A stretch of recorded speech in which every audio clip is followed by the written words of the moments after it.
पाकिस्तान में जहां लगभग हर कोई अपना छोटा मोटा कारोबार शुरू करने की कोशिश करता है, वहां नौकरी ढूंढना आसान नहीं है। लेकिन अगर आपके पास कोई हुनर हो तो पेंटर या ब्रश बनाने जैसे काम आसानी से मिल जाते हैं। आज जिस चीज का निर्माण हो रहा है वह दिखने में भले ही साधारण हो, लेकिन लगभग हर उद्योग में इस्तेमाल होने वाला बेहद उपयोगी औजार है।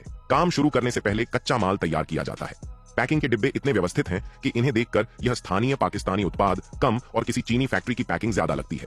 इन डिब्बों में सिंथेटिक ब्रिसल ब्रश के रेशे भरे हुए हैं और हर गट्ठर को मोटे कागज से लपेटा गया है, जिससे इन्हें ले जाना भी आसान होता है और इस्तेमाल करना भी। अब ब्रश के डिजाइन के अनुसार इन रेशों को सही लंबाई में काटा जाता है। यह नजारा कुछ गन्ना बेचने वाले दुकानदार जैसा लगता है, लेकिन इन्हें काटने का भी अपना तरीका है। चाकू के दबाव से रेशे दबकर टेढ़े हो सकते हैं, इसलिए इन्हें एक ही बार में पूरा नहीं काटा जाता।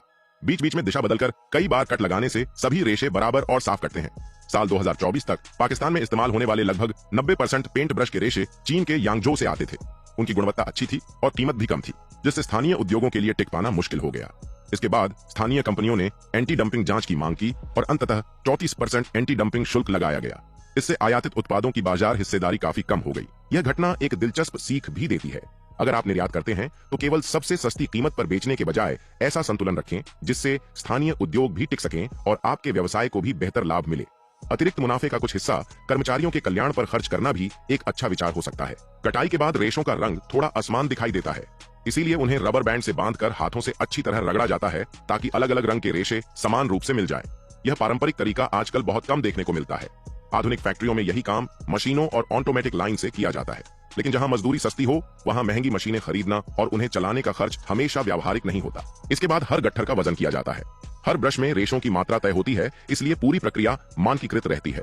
यहाँ हर ब्रश के लिए लगभग 70 ग्राम सिंथेटिक रेशों का उपयोग किया जाता है। अब ब्रश के क्लैंप की बारी आती है। एक स्वयं निर्मित लकड़ी काटने वाली मशीन की मदद से लकड़ी की पट्टियों को मानक लंबाई में काटा जाता है। यही लकड़ी बाद में ब्रश की चौड़ाई तय करती है। ऐसे काम में जरा सी लापरवाही भी उंगलियों के लिए खतरनाक हो सकती है। इसके साथ एक पतली लोहे की शीट भी तैयार की जाती है, उसे भी सही लंबाई में काटा जाता है। इसकी लंबाई लकड़ी की पट्टी से लगभग 2 गुनी होती है, क्योंकि यही शीट पूरे ब्रश को चारों ओर से कसकर पकड़ती है। मजबूती बढ़ाने के लिए इस लोहे की शीट पर मशीन से 2 उभरी हुई धारियां बनाई जाती हैं। ये धारियां न केवल पकड़ मजबूत करती हैं, बल्कि गोंद को अपनी जगह बनाए रखने में भी मदद करती हैं, जिससे वह हैंडल तक नहीं पहुंचता। इसके बाद लोहे के दोनों सिरों को मोड़ दिया जाता है ताकि आगे की असेंबली आसान हो सके। छोटे छोटे चरणों में काम बांटना ऐसे छोटे कारखानों की आम विशेषता है। फिर लोहे के क्लैंप को मोड़कर हथौड़े से आकार दिया जाता है।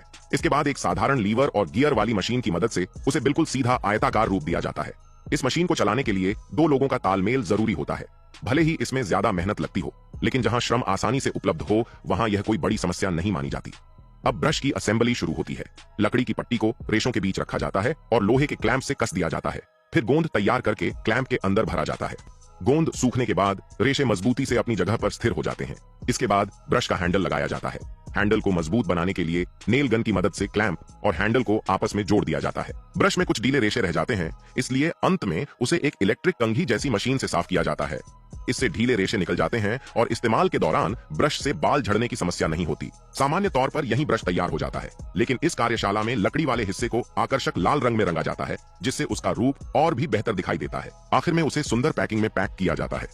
अच्छी पैकेजिंग साधारण उत्पाद को भी अधिक आकर्षक और बेहतर गुणवत्ता वाला दिखाती है। तो आपकी नजर में ऐसा ब्रश बाजार में कितने रुपए का होना चाहिए?